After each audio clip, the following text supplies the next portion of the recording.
Ever wondered why being single sometimes feels like a problem that needs fixing?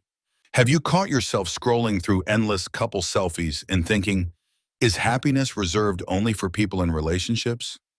What if everything you've believed about love, loneliness, and personal fulfillment has been shaped by myths rather than reality?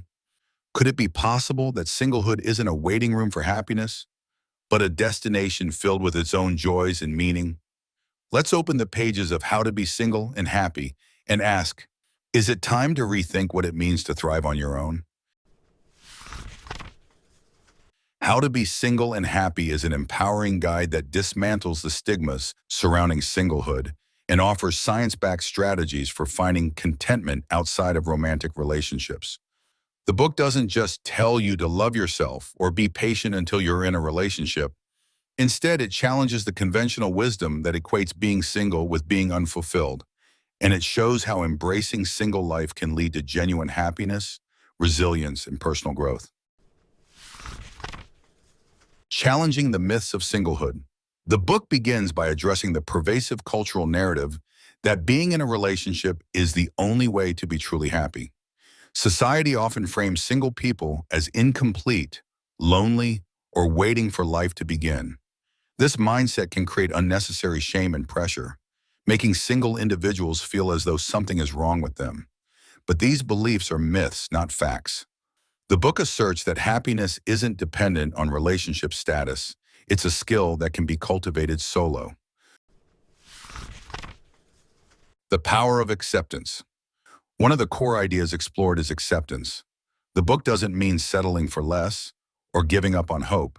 Rather, it's about embracing where you are right now without judgment. Acceptance involves acknowledging your feelings, whether those are loneliness, frustration, or hope, without letting them define your entire experience. Through acceptance, you give yourself the freedom to live fully in the present, rather than being stuck waiting for a relationship to make life meaningful. Recognizing unhelpful thinking patterns. A significant portion of unhappiness in singlehood stems from unhelpful thinking patterns. Catastrophizing, I'll be single forever. Mind reading, everyone must think there's something wrong with me. And comparison, everyone else is in love, are common traps. The book teaches how to recognize these thought distortions and offers practical tools to challenge and reframe them. By doing so, you can reduce unnecessary suffering and gain a clearer, kinder perspective on your life. The role of self-compassion. Self-compassion is another essential theme. Instead of criticizing yourself for being single or believing you're behind, the book encourages treating yourself with the same kindness you'd offer a friend.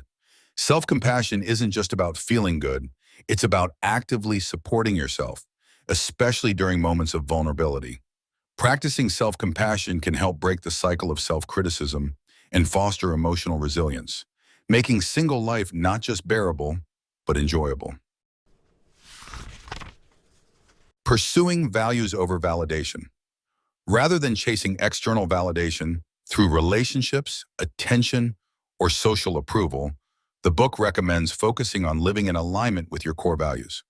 What truly matters to you? What brings you meaning and joy? Whether it's creativity, community, adventure, or learning, investing your energy in what you care about most leads to a deeper sense of satisfaction. This values-based approach shifts the focus from what's missing to what's possible, empowering you to build a rich, fulfilling life regardless of relationship status. Building a life you love. The book offers concrete exercises and strategies to create a life that feels satisfying on your own terms. This includes cultivating gratitude. Focusing on what you have rather than what you lack can transform your outlook.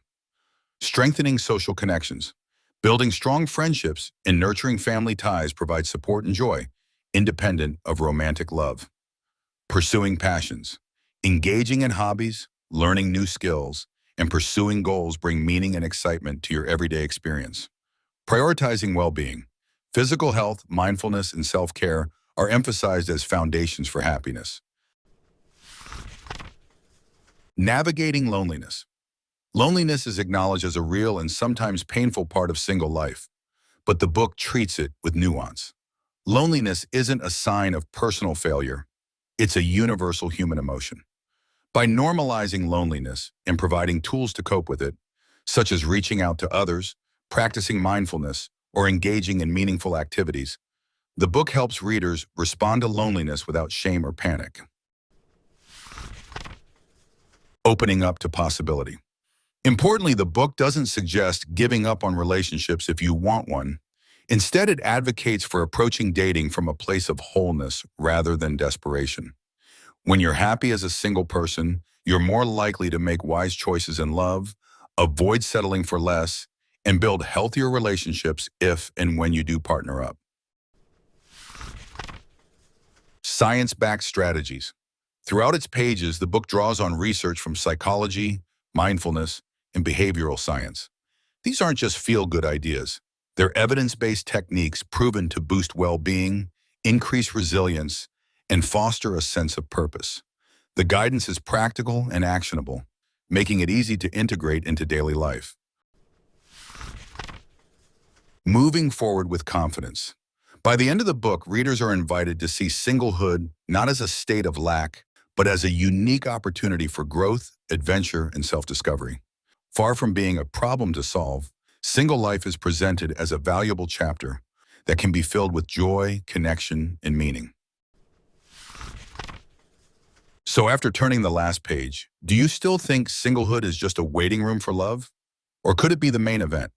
What if happiness isn't about finding someone else, but about discovering what lights you up from within? Are you ready to stop asking, when will I meet someone? And start asking, what kind of life do I want to create for myself right now?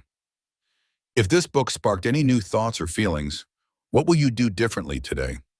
Let us know your take in the comments, and don't forget to subscribe to BitBooks, where every story is a chance to ask, what if?